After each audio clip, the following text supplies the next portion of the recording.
በስመ አብ ወወልድ ወመንፈስ ቅዱስ አሐዱ አምላክ አሜን። ዘለዓለም ሥላሴ ሰላም እግዚአብሔር ምስ ኩላትኩም ይኹን። ሎማዓንቲ እውን ከምቲ ልሙድ ናይቶም ሕልምኩም ፍታሕ ሒዘልኩም መፅየ ዘለኹ። ቅድሚኡ ግን ከምቲ ቅድም ኣብታ ቅድም ዝሰራሕክዋ ቪድዮ ዝነገርኩኹም ንስሓ ክትንሱ ትደልዩ ብቴሌፎን ማለት እዩ። ካብኡ ከዓ ናይቶም ሕልሚ ዝፈትሑ ሰባት ቴሌፎን ናምበሮም ትደልዩ እንድሕር ደኣ ኮይንኩም በቲ ናይ ቴሌግራም ሊንከይ መፂኹም ክትረኽቡ ንትኽእሉ ኢኹም። ካብኡ እውን ሓደ ሰባት እቲ ናይ ቴሌግራምካ ክሰርሐልና ኣይከኣለን ኢልኩም ዝሓተትኩም ኣለኹም። ናይ ፌስቡክ ናይ ቲክቶክ ኣብቲ ዲስክሪፕሽን ከምኡ ከዓ ኣብቲ ኮመንት ፒን ገይረልኩም ኣለኹም እሞ በቲ ሊንክ እሱ ብምምፃእ ክትረኽቡኒ ትኽእሉ ኢኹም። ካብኡ ከዓ መብዛሕትኡ ግዜ ኦፍላይን ስለ ዝኸውን ቮይስ ተትልእኹለይ ፅቡቕ እዩ። ኦንላይን እንተኮይነ እውን ብስራሕ ስለ ኦንላይን ዝኣትው ኣብቲ ቦታ ከዓ ብዙሓት ሰባት ስለ ዘለዎ ኣብ ዙርያይ ንምዕላል ስለ ዘይጥዕን ብዝተኻእለ መጠን ቮይስ ተትልእኹለይ ፅቡቕ እዩ። ኣብ እንዳ ኣባ ሓጎይ ብዙሓት ሰባት ተኣኪብና ነርና። ኣነ ከዓ ነፀላ ተኸዲነ ናይ ቤተሰብ ዕግርግር እንዳስተንተንኩ ይጭነቕ ነይረ። ካብኡ ቋሕ ኢለ ንሰማይ እንተረኣኹ ኣብ ሰማይ ካብ ሰማይ ብፍላይ ድምፀይ እንዳተወጨፈ ፃዕዳ ዓብይ ሳንዱቕ ክወርድ ይርኢ። ኣነ ብታሕጓስ ክፍንፀሕ ኢለ ነቶም ሰባት ረኣዩ ተኣምር ናይ ኣምላኽ ይብሎም፣ ንሶም ግን ክርእይዎ ኣይከኣሉን። እታ ሳንዱቕ ከዓ ኣብ ጥቓይ ዓሊባ ኣብ መሬት ምስ ዓለበት ካብቲ ሳንዱቕ ሰለስተ ጉድ ክፅብቓ ሕብረን ፍልይ ዝበለ ኣጣል ይወፃ። ኣነ ከዓ ነቦይ ካብዚ ኩሉ ህዝብስ ኣነ ርእየዮ ናባይ መፅኡ ከዓ ዓሊቡ ተመስገን ኣምላኽ ይብሎ። ኣቦይ ከዓ ፍግግ ኢሉ ይስሕቕ ደስ እውን ኢልዎ። ሽዑ ወዳሞያሎ ህፃን ቆልዓ ሓልወን ይብሎ። ነፀላ ተኸዲነ ዝበልክዮ ነፀላ ብሓዳር ይምሰል እዩ። ነፀላ ማዕርግ እዩ። ነፀላ ምልባስ ከዓ መንፈሳዊ ህይወት ምልባስ ማለት እዩ። እቲ ነፀላ ተኸዲነ ዝበልክዮ እቲ ናይ ቤተሰብ ዕግርግር እንዳስተንተንኩ ዝበልክዮ ከዓ ንቤተሰብካ ንስድራኺ ፀሎት ምግባር ብፀሎት ምሕሳብ ማለት እዩ። ስለዚ ንቤተሰብኪስ ንስድራኽስ ትፅሊ ከም ዘለኹ እዩ።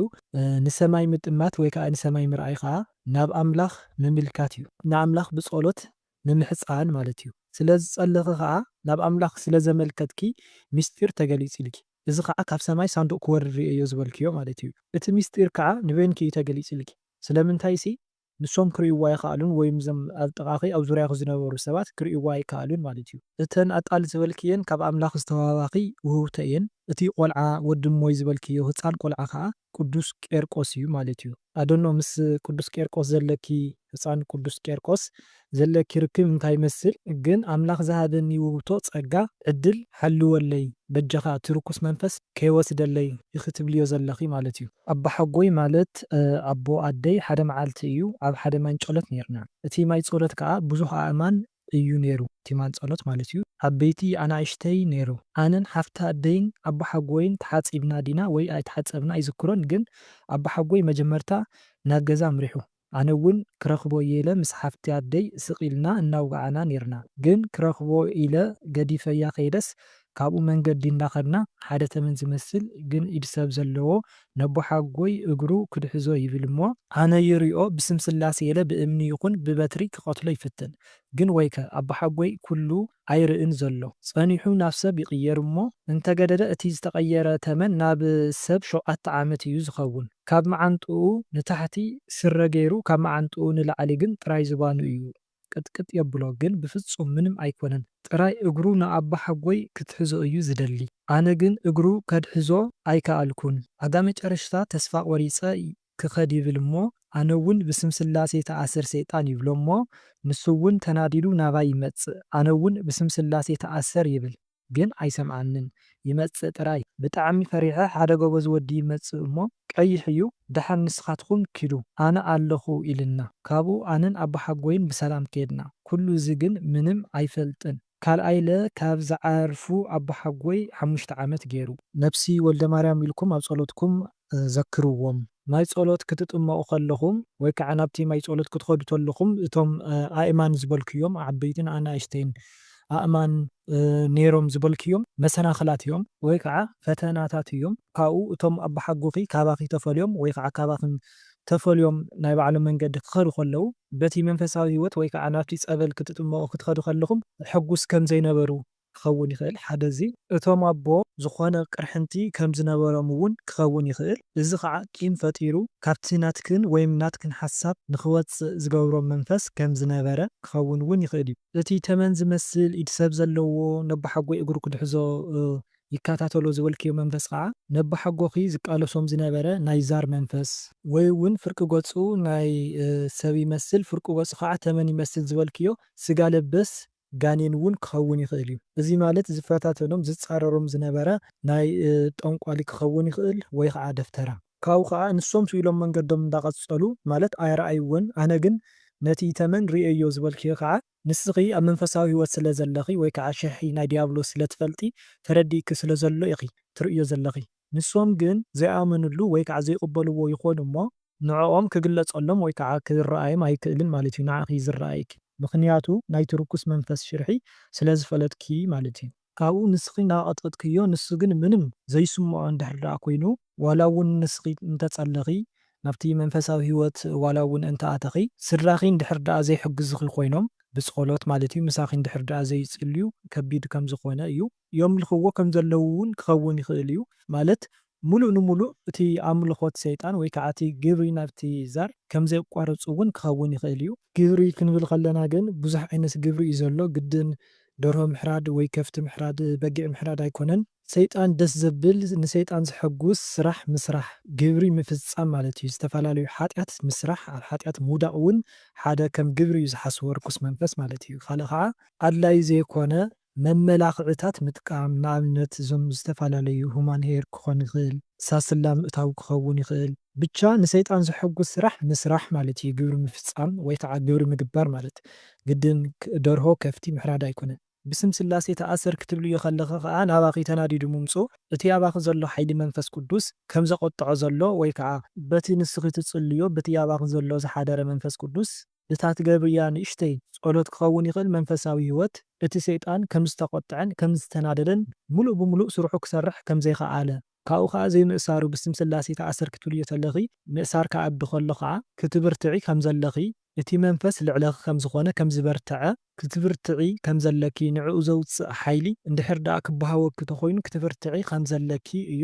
ኮይኑ ግን እቲ ጎበዝ ዝበልክዮ ቅዱስ ሚካኤል ማለት እዩ ይራደአኪ ከም ዘሎ ሓላዊኺ ከም ዝኾነ ስለምንታይስ እቲ ሰይጣን ናባኺ ተናዲዱ ክመፅእ ከሎ ንሱ ከም ዝሓገዘኪ ከም ዝረድአኪ ከምኡ እውን ምሳኺ ከም ዝኾነ እዩ እና ነቶም ወላዲ እውን ገነት መንግስተ ሰማያት የዋርሶም ቆራሕል ናኣረቑ ቆራሕል ኣይቲንክ በለስ ይመስልኒ ነይረ ኣብ ገለባ ካብኡ መድሃኒ ዓለም ኣብኡ ነይሩ ካብኡ ኣብ እግሩ ድፊ ኢለ ብዛ ቅንዕቲ መንገዲ ክመላለስ መንግስተ ሰማያት ንኸወርስ ባረኸኒ እናበልኽዎ ትዲ ባሪኸኪ እየ ኢሉ ምስ ከደ አንሸኻ ምሳይ እንዳዘረ ግን ኣይነኸሰንን ካብኡ ናብ ውሽጢ ገዛ ኣትየ ካብኡ ኣዕራብ ዝሰርሐኦ ምግቢ ሰሪሓ ንምንታይ ሰሪሕክዮ ናበልኽዋስ ኣድማጉሳ ሞሆ ቲምክ እንድዒ ኣይተረዳንን ከይደስ ኣብኡ የርእዮ ኢላትድኒ ኣነ ኣበዮም ኣይበልዕን ኢለ ንሳቶም ግን ናበልዕዎ ዝቆራሕል ዝበልክዮ በለስ ይመስልኒ እና ንሱ እንተኮይኑ በለስ እንድሕር ደኣ ኮይኑ በለስ ምእራይ እንጀራ ምእራይ እዩ በታ የማነይቲ መንገዲ ክመላለሲ ባረኸኒ ኢልክዮ ክዲ ባሪኸኪ እየ ዝበለኪ ከዓ ሓደ መንገዲ ናይ ህይወት ኣንፈት እዩ ንኣብነት ካብ ዓዲ ዘይወፃኺ እንድሕር ደኣ ነርኪ ንመድሃኒ ዓለም ዝለመንክዮ ነገር እንድሕር ደኣ ሃልዩ ማለት ካብዚ ዓዲ ንኸውፀኪ ብሰላም ናብቲ ሰርሕሉ ቦታ ንከእትወኪ እንድሕር ደኣ ለሚንክዮ ነርኺ ክዲ ባሪኸኪ እየ ዛጓለይ ክሳኽዕልኺ ኣጆኺ ምሳኸ ኣለኹ እዩ ዝብለኪ ዘሎ ካልእ ድማ መንገዲ ናይ ሃይማኖት እያ ስለዚስ በታ ቅንዕቲ መንገዲ ክትኸድስ ባሪኸኪ እየ ወይ ከዓ ኣነስ ምሳኻ ኣለኹ ሓሳብኪ ይፍፅመልኪ ኣለኹ ወይ ከዓ ፈፂመልካ ኣለኹ እቲ ሓሳኻ ምሳይ እንዳዘረ ግን ኣይነኸሰንን ዝበልክዮ ናይ ርኩስ መንፈስ ተምሳሌት እዩ። እዚ ከዓ ብርሑቕ ኮይኑ እቲ ጸላኢ ሰናያት ይከታተለኪ ከም ዘሎ ምሳኺ ይኸይድ ከም ዘሎ እዩ ኮይኑ ግን ኣምላኽ መድሃኒ ዓለም ምሳኺ ስለ ዘሎ ምሳኺ ስለ ዝቆመ ናባኺ ክቐርብ ይኹን ህይወትኪ ከባላሺ ከም ዘይከኣለ እዩ።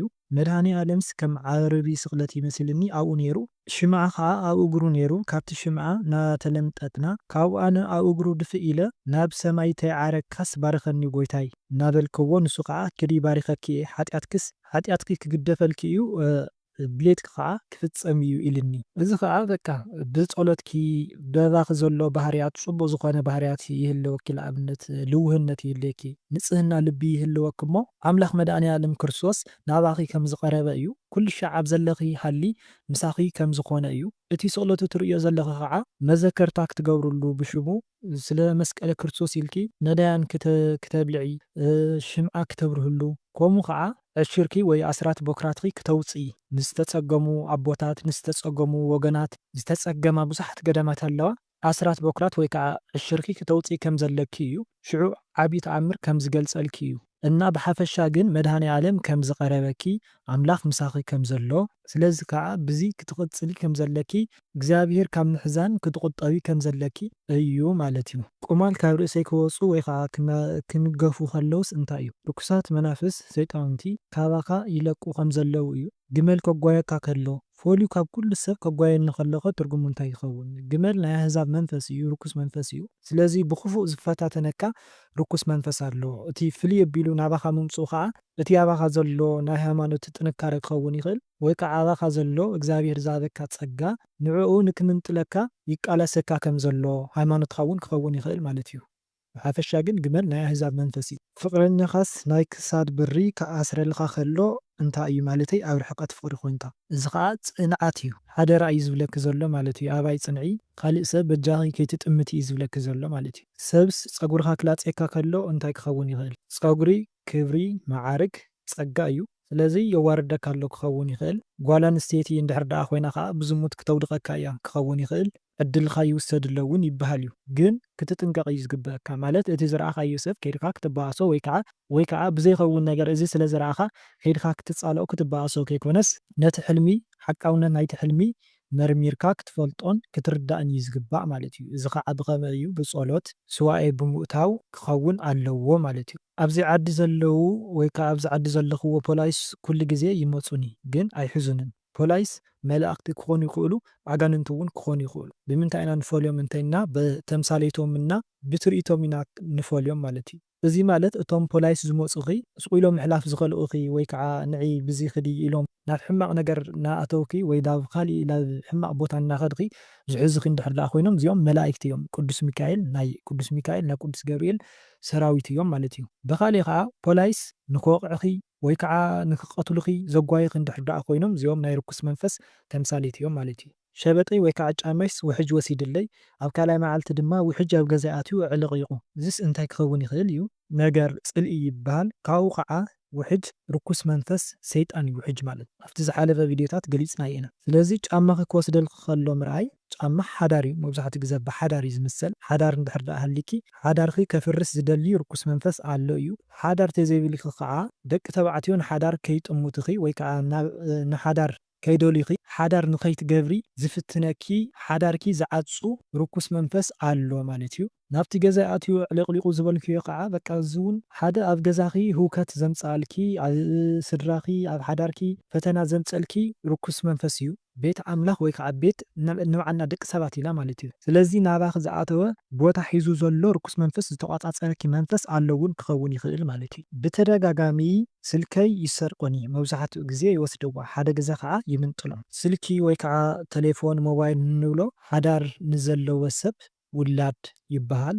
ሓዳር እንድሕር ደኣ ዘይብልካ ሓዳር ወይ ከዓ ፍቅረኛ እውን ይበሃል እዩ።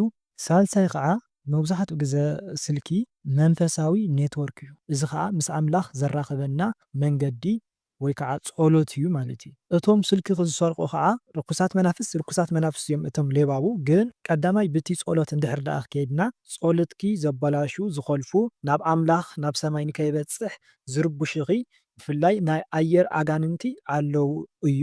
ተመስጦ ዘለዎ ጸሎት ምስ ኣምላኽ ዘራኽበና መስመር ወይ ከዓ ኔትወርክ ስልኪ ዝብጥሱ ዘበላሹ ርኩሳት መናፍስ ናይ ኣየር ኣጋንንት ኣለው ማለት እዩ። እዚ ከዓ ዝተፈላለየ ሓሳባት ናይ ዝሙት ሓሳብ ብምምፃእ ጸሎት እንዳጸለና ከለና ስለ ቅርሽን ስለ ገንዘብን ብምሕሳብ እቲ ወጢናዮ ዘለና ስራሕ ብምሕሳብ ብዝተፈላለየ ምክንያት ዝፍትኑና ርኩሳት መናፍስ ማለት እዩ። ካልእ ከዓ ስልክኻ እንዳተሰበረት እንድሕር ደኣ ሪኢኻ ጸሎትካ ፀገም ኣለዎ ማለት እዩ። ምስ ሓጢኣትካ ከለኻ ሕማቕ እንዳሰርሕኻ ንሰብ እንዳበደልካ ተቐይምካ ከለኻስ ጸሎት ክትገብር ከለኻ ማለት እዩ። ካልኣይ ብሓዳር እንድሕር ደኣ ከይድና ሌባ ናይ ሰላም መንፈስ እውን ተምሳሌት ስለ ዝኾነ ሓዳርኪ ዘፍርሱ ዘበላሽው ዝምንጥሉ ርኩሳት መናፍስ ከም ዘለው እዩ። ክትጥንቀቕ ትርእዮ ዘለኺ ዝሕልም ርኩሳት መናፍስ ቀኒኦም ክኾኑ ይኽእሉ። ንኣብነት ኣባኺ ዘሎ ዓይነ ጥላ ናተ እያ ኣነ የተመርዐያ ኢሉ ስለ ዝሓስብ ምስ ሰብኣይኪ ወይ ከዓ ኣብዚ ሓዳርኪ ስኒት ንከይህሊ ካብቲ ሓዳር ንከፋትሐኪ ዝፍትን መንፈስ ከም ዘሎ ወይ ከዓ ኣብቲ ሰብኣይኪ ዘላ ዓይነ ጥላ መንፈስ ናተ እዩ ናተይ ሰብኣየ እዩ ኣነ እየ ተመርዖ ኢላ ስለ ትሓስብ ሓዳርኪ ክተባላሺ ክተፋትሐኩም እትፍትን መንፈስ ከም ዘላ ሓደ ንዚ እዩ። ካልእ ከዓ ሰባት ኣብ ሓዳርኩም ቀኒኦም ዝገብርዎ ነገር ክኸውን እውን ይኽእል እዩ። ብፍቅረኛ ተኸይድና ከዓ ማለት ሓዳር እንድሕር ዘይብልኪ ሓዳር ከም ዝህልወኪ ፍቅረኛ ከም ዝህልወኪ እዩ። ኮይኑ ግን ከም ብተመሳሳሊ እቶም ርኩሳት መናፍስ ናተ እያ ወይ ናተ እዩ ኢሎም ስለ ዝሓስቡ እቲ ሓዳርኪ ይዓፅዎ ከም ዘለው ይምንጥልኺ ከም ዘለው እውን ክኸውን ይኽእል። ካልኣይ ከዓ በቲ ፍቅርኩም ወይ ከዓ በቲ ርክብኩም ሕጉሳት ከም ዘይኾኑ ንዕኡ ከበላሽዩ ይፅዕሩ ከም ዘለው እውን ክኸውን ይኽእል ማለት እዩ ብብዙሕ አንግል ስለ ዝረአ እዩ። ስለዚ መብዛሕትኡ ግዜ ዝምንጥልኹ ዘለው ከዓ ኣጋንንቲ ከም ዝበርትዑኺ ንስኺ ግን ትሰንፊ ከም ዘለኺ እዩ። ዝሞት ሓወይ ኩሉ ግዜ ይረኽቦም ንሱ ግን ይነብዕ። ዝሞተ ሰብ ክነብዕ ከሎ ነፍሱ ከም ዘይዕረፈት እዩ። እዚ ከዓ ፍትሓት ክትገብሩሉ ከም ዘለኪ ጸሎት ክትገብሩሉ ከም ዘለኪ የዘክረክ ኣሎ ማለት እዩ። ካልኣይ ከዓ እቲ ሓውኪ ዝሃበኪ ሓደራ ወይ ከዓ ብትናትኪ ሂወት ብቲ ንስኺ ትኸድዮ ዘለኺ ሂወት ይሓዝን ከም ዘሎ ብኣኽስ ሕጉስ ከም ዘይኮነ እዩ ብሓፈሻ ብጠቕላላ ክርአ ከሎ ብደፈና ማለት እዩ። ኩሉ ግዜስ ክዳውንተይ ሰብ ይወስደለይ ክዳን ከዓ ፅቡቅ ኣይኮነን ሓዳር እዩ ግርማ ማዕርግ እዩ ፀጋ እዩ። ስለዚ ነዚ ኩሉስ ሰብ ይወስደልኪ ከም ዘሎ ወይ ከዓ ከምዚ ዝበልክኺ ማዕረግ ክብረት እዩ ክዳን። ስለዚ ውርደት እውን እዩ ሰብ ክወስደልካ ከሎ ዝሓመየካ ሽምካ ዘጥፍእ ሰብ ከም ዘሎ እዩ እቲ ዝወስደልክ ዘሎ ዝረኣኽዮ ሰብ። ከምኡ ከዓ ዕድልኪ ሓዳርኪ ወዘተ ይወስዶ ከም ዘሎ እዩ። ብቻ ጸሎት ግበሪ ካብኡ ከዓ መርምርዮ ብጃኺ እቲ ሕልሚ ሓቃውነቱ ክትረጋግፅ እየ ዘለኪ። እዚ ከዓ ብስዋኤ ኣቲኺ ክትምርምርዮ ኣለኪ ማለት እዩ። ካብኡ ከዓ ኣብ ስደት እየ ዘለኹ እና ሓወይ ብሕልመይ ቅርሸይ እንዳወሰዶ ይሓልም ብተደጋጋሚ እዩ። ዋላ ኣዕርኽተይ ሓሊመናለይ ይፈልጣ እየን። ቅርሽኺ ክወስዶ ከሎ እቲ ሓውኪ በዓልኪ ስለ ትፈልጥዮ እዩ እንታይ ዓይነት ሰብ እዩ ዝብል ኣብዚ ስለ ዘይገለፅክዮ ቅርሽኻ ክወስደልካ ከሎ ዝኾነ ሰብ ህውከትካ ይወስዶ ኣሎ። ናትካ ህውከት ጭንቀት ፈተና መከራ ይጋፈጦ ከም ዘሎ ይወስዶ ከም ዘሎ እዩ። ካልኣይ ኣብ ስደት እንድሕር ዳኣ ሃሊኺ ንገዛ መስርሒ ወይ ንዝተፈላለየ ነገር ኢልኪ ንቐፃሊ ሂወትኪ ሓሲብኪ ትልእኽዮ ዘለኺ ሰልዲ የባኽኖ ከም ዘሎ የጥፍኦ ከም ዘሎ እቲ ቅርሽኺ እውን ክኸውን ይኽእል እዩ። ሳልሳይ ከዓ ናይ ሰላቢ መንፈስ ከም ዘሎ እዩ ወይ ከዓ ዝኾነ መንፈስ ኣባኺ ከም ዝተገበረ እውን ክኸውን ይኽእል እዩ። እዚ ከዓ ቅርሽኺ በረኸትኪ ዝሰልብ ዝወስድ ከም ዘሎ እዩ እና ኣዝዩ ክፉእ ዝኾነ ግዜ ኢና ዘለና ማለት ሓው ኣብ ልዕሊ ሓው ዝጭክነሉ ሓፍቲ ኣብ ልዕሊ ሓፍታ ኣቦን ኣደን ኣብ ልዕሊ ውሉዶም ዝጭክንሉ ግዜ ኢና ዘለና። ከመይ ኢሉ ክኸውን ይኽእል ከይኮነስ ኣሎ እዩ ብርግፅ ናይ ክፍኣት ዘመን ስለ ዘለና ማለት እዩ መጨረሻ ዘመን ስለ ዘለና። ነገር ግን ብጥንቃቐ ክትምርምርዮ ኣለኪ ማለት እዩ እቲ ሕልምኺ።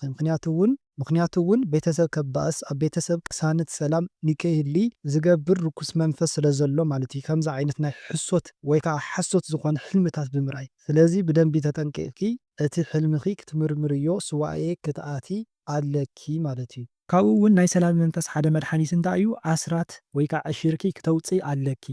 ክተውፅእ ከለኺ ከዓ ንዞም ዝተፀገሙ ገዳማት ካብኡ ከዓ ኣቦታት ኣለው ናይ ጥዋፍ ናይ ሽምብራ ዘይብሎም ማለት እዩ ዝተፀገሙ ኣለው ንዕኦም ልኢኽኪ ኣብቲ ኣምንዮ ሰብ ጌርኪ ልኢኽኪ በጃኹም ኣቦታተይ ኣነ ብስደት እየ ዘለኹ እከለየ ዝበሃል ኢልኪ ስመ ክርስትና ኺብኪ ኣብታ ትገብርዋ ጸሎትኩም በጃኹም ሕሰቡኒ ክትብልዮም ኣለኪ ማለት እዩ። መንገዲ እናኸድኩስ ኣብ ፀድፊ ጠልጠል ኢለ ሽዑ ብዙሓት ሰባት መፂኦም ካብቲ ፀድፍስ ኣውፅኦምኒ። ፀድፊ ማለት ሕማቕ ሂወት እዚ ከዓ ዝተፈላለየ ክኸውን ይኽእል ናብ ናይ ሱስ ዓለም ክኸውን ይኽእል ናብ ናይ ዝሙት ዓለም ክኸውን ይኽእል ብቻ ብሓፈሻ ናብ ሕማቕ ሂወት ምእታው እዩ። ብኻልእ እውን ካብ መንፈሳዊ ናብ ዓለማዊ ወይ ከዓ ናብ ዓለማዊ ሂወት ምእታው ማለት እዩ። ወይ ከዓ ካብ ክብሪ ካብ ፀጋ ካብ ማዓርግ ምሕሳር ምውራድ ክኸውን ይኽእል እዩ። እቶም ብዙሓት ሰባት ዝበልካዮም ከዓ ኣብ ዙርያኻ ዘለዉ ገለገለ ጥዑያት ኣሕዋት ቤተሰብ ስድራ ክኾኑ ይኽእሉ እዮም። ኮይኑ ግን እዞም ሰባት እዚኦም ካብቲ ፀድፊ ኣውፅኦም ካለው ስለዚ ፅቡቅ እዩ። ካብቲ ሕማቕ ሂወት ካብቲ ውርደት ካብ ሕስረት ኣውፅኦምካ ከም ዘለው ኣቦ ጎይታናስ ኣጆኺ ኣምላኽ ዝሓዘልኪ ኣለኪ ይብሉኒ።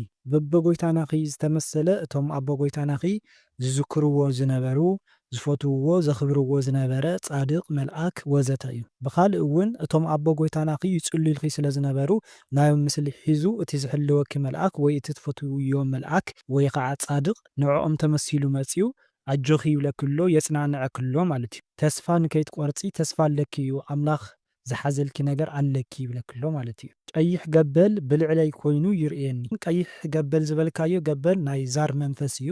ቀይሕ ምዃኑ ከዓ ግብሪ ደም ዝለመደ መንፈስ ማለት እዩ። ኣብ ላዕሊ ኮይኑ ይርኤየኒ ዝበልካዮ ከዓ ገብረለይ ኣምፃለይ ደም ኣፍስሰለይ ይብለካ ኣሎ ማለት እዩ። ክልተ ኣሕዋተይስ እንዳፀደፋ ሓሊመ ፅቡቅ ኣይኮነን ጸሎት ግበርለን ምጽላፍ ከምቲ ዓንተዎ ዝበልናዮ እዩ። ካብ ክብሪ ካብ ሓዳር ክኸውን ይኽእል ካብ ጸጋ ካብ ዝተፈላለየ ኣምላኽ ዝሃበና ጽቡቕ ዝኾነ ውህብቶ ካብኡስ ምውዳቕ ወይ ከዓ ካብኡ ምውፃእ እዩ።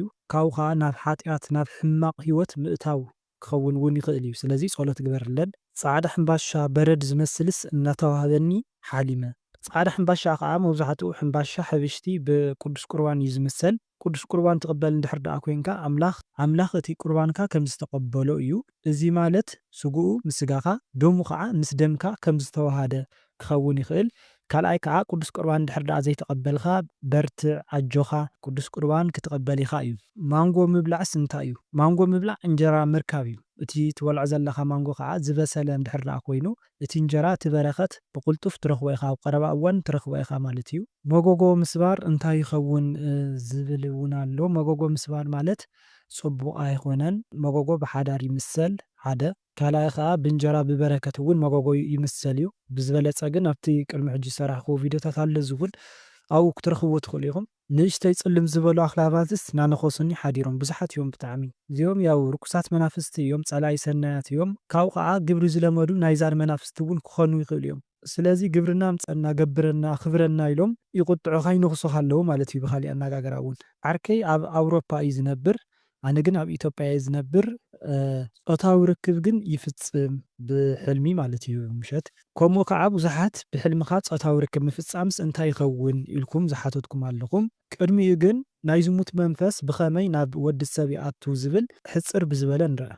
ቀዳማይ ናይ ዛር መንፈስ እዩ። እዚ ማለት ኣብቲ ስድራ ኣብቲ ቤተሰቡ ወይ ከዓ ኣብቲ ቤተሰባ ዝሙት ዘዘሙት ዝነበረ መንፈስ ወይ ከዓ ናይ ዝሙት መንፈስ ብውርሲ ናባኻ ክመጽእ ከሎ ማለት እዩ። ካልኣይ ቆልዑት እንከለና መርዓ እናበልና ክንፃወት ከለና ኣብኡ ከዓ ናብ ዘየድሊ ናብ ጾታዊ ነገር ክንኣቱ ከለና ወይ ከዓ ክንሰዓዓም ከለና እቲ ርኩስ መንፈስ ነዛ ንእሽተይ ክፍተት እዚኣ ረኺቡ ናይ ዝሙት መንፈስ ማለት እዩ ብዚ ይኣቱ።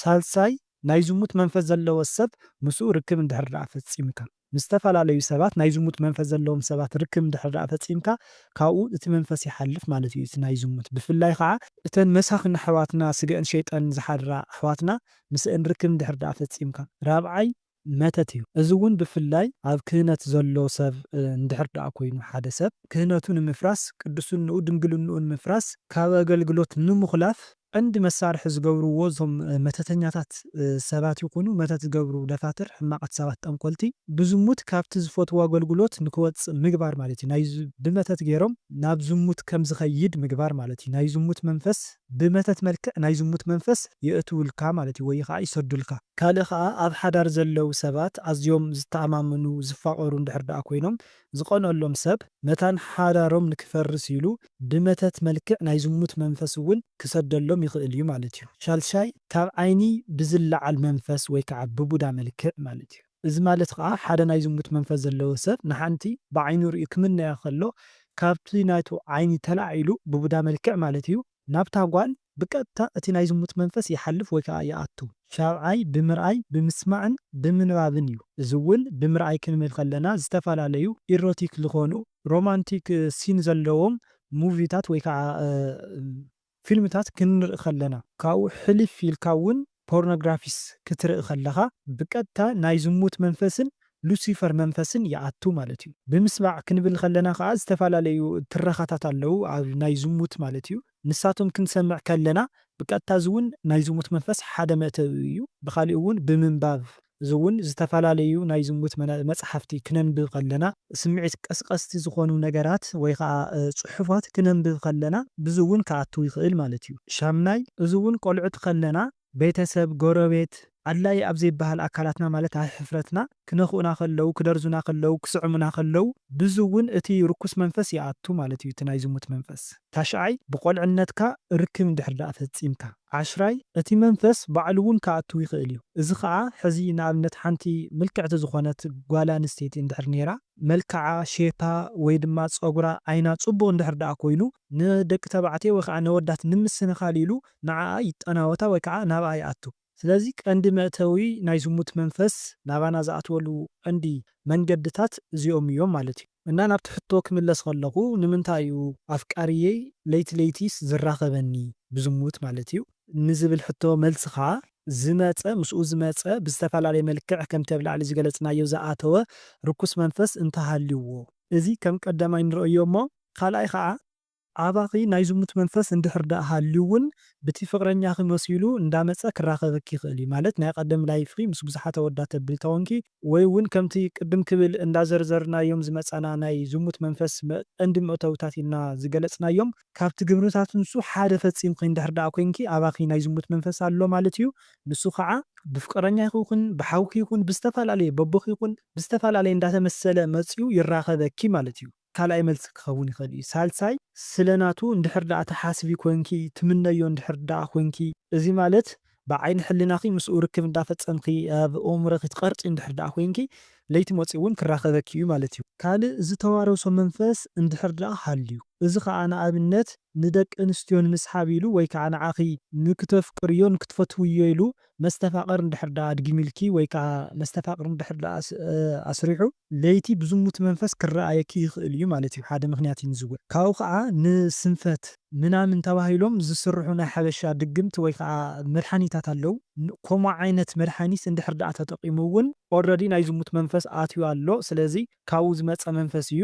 ስለዚ እዚ መንፈስ እዚ እዩ ናባኺ ዝመፀ ዝራኸበኪ ዘሎ ማለት እዩ። መብዛሕትኡ ግዜ ዝኾነ መንፈስ መፂኡ ንዓኻ ክራኸበካ ከሎ ካብቲ ዝመፀሉ ሰብ ናቱ ምስሊ ወይ ከዓ ናቱ መልክዕ ሒዙ እዩ ዝመፅእ። ንኣብነት ካብ ፍቅረኛ ተመፂኡ ነቲ ፍቅረኛ መሲሉ እዩ ዝራኸበኪ ወይ ካብ ኣቦኺ ተመፂኡ እውን ካብ ኣቦኺ ካብ ኣዴኻ ተመፂኣ እውን ካብ ኣዴኻ መሲላ እያ ትራኸበካ እታ መንፈስ ማለት እዩ። ካብኡ ካልእ ምክንያት ኣብ መጨረሻ ንሪኦ ከዓ እንታይ እዩ ሓደ ሰባት ኣለው ማለት ምስቲ ናትኪ ይኸይድ ኢለ ስለ ዝሓሰብክዎ ቅድሚ ሕጂ ዝሰማዕክዎ ታሪክ ኣሎ። ንሱ እውን እንታይ እዩ ሓደ ሓውና ነይሩ ማለት እዩ ኣብ ደገ ዓዲ ወፃኢ ሽዑ ናብ ኢትዮጵያ ይመጽ እሞ ሓንቲ ጓል ኣንስተይቲ ወለዶ የምፅሉ ምስኣ መርዓ ይገብር ማለት እዩ ሓዳር ይገብር። ሽዑ ግን ተመሊሱ ናብቲ ዝነበሮ ዓዲ ይምለስ ናብ ዓዲ ወፃኢ ማለት እዩ።